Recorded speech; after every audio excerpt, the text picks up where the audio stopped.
naipon ko sa Saudi, ininvest ko sa kanila. Kasi sabi nila, dodoble ito ng walang kahirap-hirap eh. Alam nyo, ipinagkatiwala ko ang aking retirement sa kanila. Pati nga, ipon ng anak ko sa London. Pati nga, mga hipag ko sa Amerika. Ikinumbisi ko rin mag-invest sa kanila. Wala rin.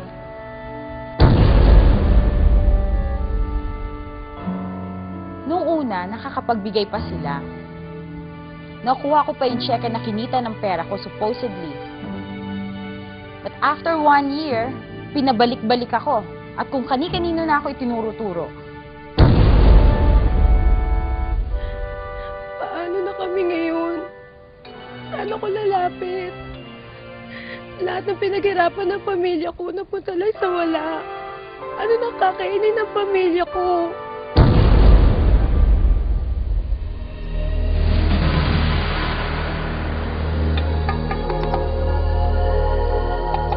May kumukumbinsi ba sa inyong sumali at magbayad ng malaking registration fee sa isang kumpanya?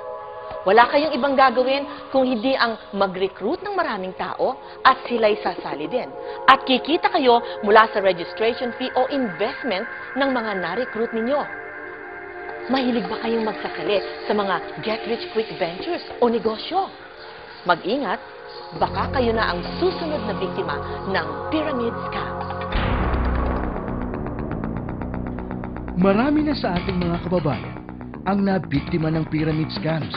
Milyong-milyong pera ang nawala dahil sa sari-saring pangako ng mga manloloko. At ang mas nakakatakot pa dito ay kadalasan ang mga ordinaryong mamamayan ay napagkakamalan itong isang lehitimong negosyo. Kaya't napaka-importante na matutunan kung anong pagkakaiba ng lehitimong network marketing business sa isang pyramid scam. Sa pyramiding, ang mga kasali ay nag-aalok ng pagkakataong kumita sa pamamagitan ng pagre-recruit lamang ng mga bagong miyembro na handang mag-invest o magbayad ng registration fee para makasali sa naturang negosyo. Ang mabilisang kita ay galing sa puhunan o investment na ibinayad ng mga bagong recruits. Samantala, ang mga bagong recruits ay magkakaroon din ng pagkakataong kumita kung sila ay makaka-recruit din ng iba pa.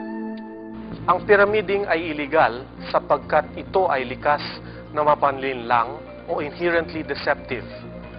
Dahil ang kinikita sa ganitong sistema ay mula lamang sa perang ipinupuhunan ng mga na-recruit at hindi sa pagbebenta ng anumang produkto.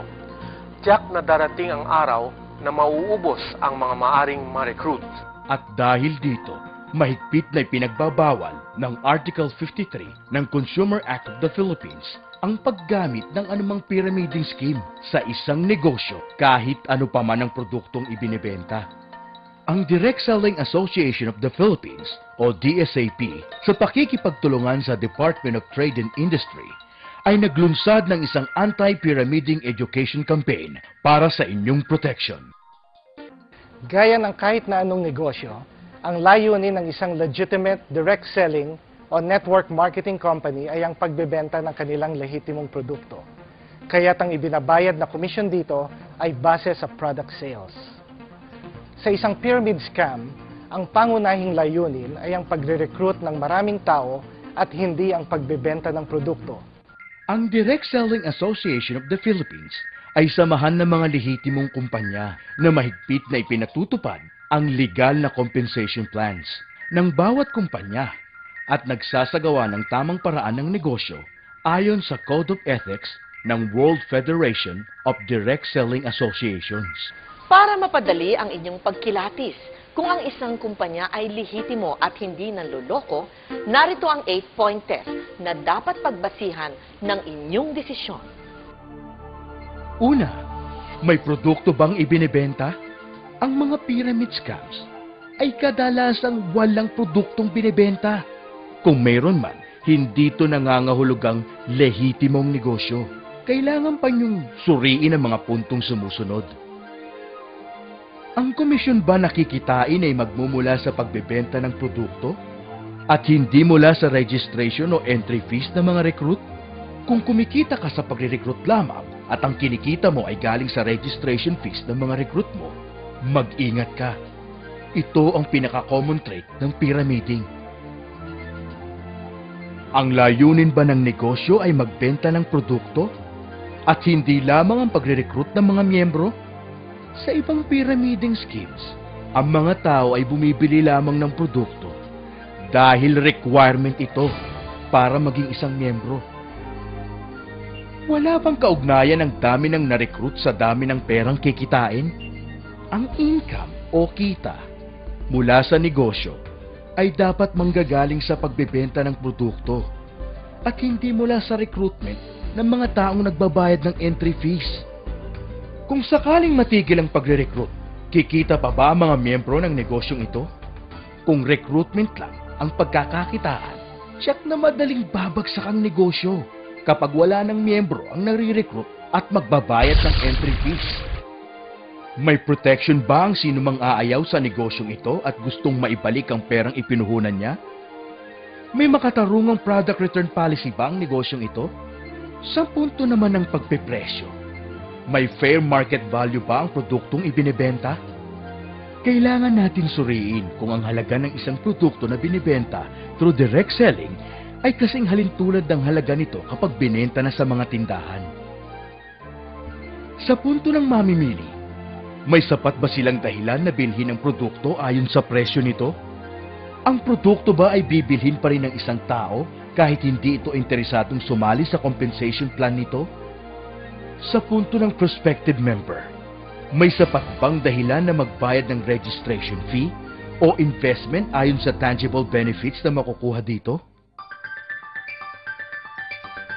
Kung ang sagot ninyo sa lahat ng katanungan ng ating 8-point test ay oo, tiyak na lihitimo ang kumpanyang lumapit sa inyo. Pero, kung ang sagot nyo sa kahit isa ay hindi, naku, mag-ingat, malamang pyramiding ang negosyong ito. Para makatiyak, sumali lamang sa isang kumpanya na miyembro ng Direct Selling Association of the Philippines o DSAP.